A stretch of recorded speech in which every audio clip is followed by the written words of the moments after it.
कि 10 प्रशांत किशोर आ जाए। आप कह रहे हैं भैया बताइए आप कैसे भ्रष्टाचार रोकिएगा? बिल्कुल नहीं रुकेगा। कैसे रुकेगा भ्रष्टाचार? आप बताइए।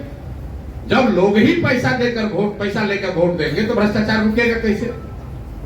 दुनिया में जितने देश हुए जिन्होंने भ्रष्टाचार पर अंकुश लगाया, खत्म तो शायद कहीं नहीं हुआ है, लेकिन दुनिया में जो देश हैं जिन्होंने भ्रष्टाचार पर अंकुश लगाया है, उन देशों का जाकर अध्ययन कीजिए। स्कैंडिनेवियन कंट्री जो हैं दुनिया में, वहां भ्रष्टाचार सबसे कम है। फिनलैंड में, स्वीडन में, डेनमार्क में, उन देशों में भ्रष्टाचार सबसे कम है। कैसे उन्होंने कम किया? उन्होंने 4 बातें करी थी। पहली बात, उन्होंने ईमानदार जनप्रतिनिधियों का चुनाव किया है। ईमानदार जनप्रतिनिधि, किसी के माथा पर तो लिखा नहीं है कि कौन ईमानदार है कौन चोर है।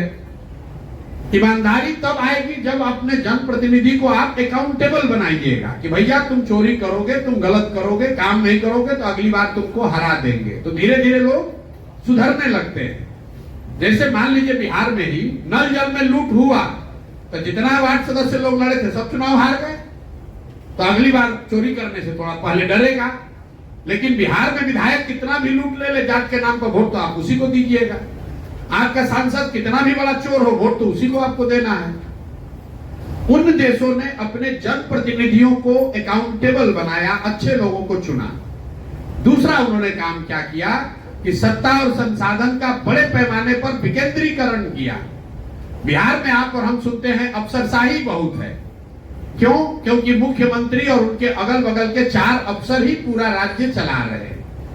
पूरा जो सत्ता है, पूरा जो संसाधन है वो 4-5 लोगों के हाथ में ही है।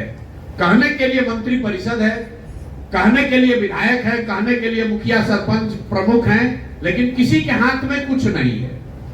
5 अफसर बैठकर जो निर्णय लेते हैं वही सब लोग को करना है। तो सत्ता और संसाधन दोनों का बड़े पैमाने पर विकेंद्रीकरण होना चाहिए।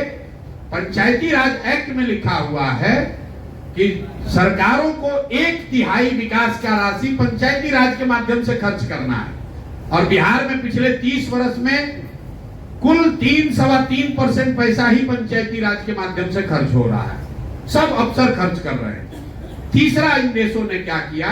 उन्होंने बड़े पैमाने पर जन भागीदारी की बात करी। अभी बिहार में कोई अगर योजना केंद्र सरकार की चल रही है, आपको पता ही नहीं है कि योजना चल रही है कि नहीं चल रही है। आयुष्मान कार्ड बट रहा है, आधी जनता बिहार की उसको पता ही नहीं है कि आयुष्मान कार्ड में हमको मिल रहा है कि नहीं मिल रहा है। आयुष्मान कार्ड चलाने वाले लोग हमसे आकर मिलते हैं कि भैया कैंप लगाते हैं, जाते हैं, समझाते हैं, फिर भी लोग कार्ड नहीं बनवा रहा है। किसान को 6,000 रुपया मिलना है, 6,000 से कुछ होना नहीं है, लेकिन फिर भी वो भी 6,000 किसान नहीं ले रहा है।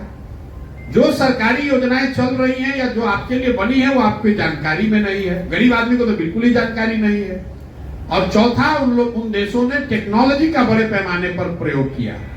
फिर मैं नल जल का उदाहरण दूंगा। सरकार ने 25,000 करोड़ से ज्यादा खर्च किया नल जल पर। अगर सरकार ने 200-300 करोड़ रुपया लगाकर, जैसे बिजली का स्मार्ट मीटर लगा रहे हैं, वैसे अगर नल जल में भी स्मार्ट मीटर लगा होता तो पटना में बैठकर सरकार को ये जानकारी होती कि कितने बजे मीटर ऑन हुआ, कितना पानी निकला, कितना पानी किसने कंज्यूम किया। तो ये 4 चीज करके ही भ्रष्टाचार पर अंकुश लगाया जा सकता है। पहला, सही प्रतिनिधियों का चुनाव। दूसरा, बड़े पैमाने पर सत्ता और संसाधन का विकेंद्रीकरण। तीसरा, जन भागीदारी। और चौथा, टेक्नोलॉजी का प्रयोग। इन चारों के समायोजन से भ्रष्टाचार पर अंकुश लगाया जा सकता है, खत्म नहीं किया जा सकता है। कोई आकर कह रहा है नेता, अरे हमको वोट दे दो, हम आएंगे सब ठीक कर देंगे, तो आपको सिरे से मूर्ख बना रहा है या खुद बड़ा मूर्ख है। ये संभव नहीं है। आपने देखा इस देश में जन लोकपाल का नाम आया कि ये कानून बनेगा, देश से भ्रष्टाचार खत्म हो जाएगा। जो लोग इसका आंदोलन किए वही लोग भ्रष्टाचार में जेल में गए हैं। अगर इतना आसान होता तो आप समझिए देश, पूरे दुनिया में सैकड़ों देश हैं, आप ही और हमको सबसे ज्यादा बुद्धि है। दूसरे देश वाले जब लोकपाल नहीं बना देते और सब भ्रष्टाचार खत्म हो जाता है। कोई सिल्वर बुलेट नहीं है कि बस एक कानून बनाए और भ्रष्टाचार खत्म हो गया। ये सतत प्रक्रिया है। जैसे जैसे व्यवस्था को अकाउंटेबल बनाइएगा वैसे वैसे भ्रष्टाचार कम होता जाएगा। जैसे जितना आपका व्यवस्था अकाउंटेबल नहीं होगा उतना आपको भ्रष्टाचार बढ़ेगा। नेता इसलिए भ्रष्टाचार कर रहा है कि उसके मन में हारने का डर नहीं है। उसको मालूम है कि बिहार की जनता हम कितना भी लूटपाट मचा ले अंत में आकर वोट हमको ही देगा। जाति के नाम पर दे या लालू के डर से दे या भाजपा के डर से दे, वोट हम ही को देगा।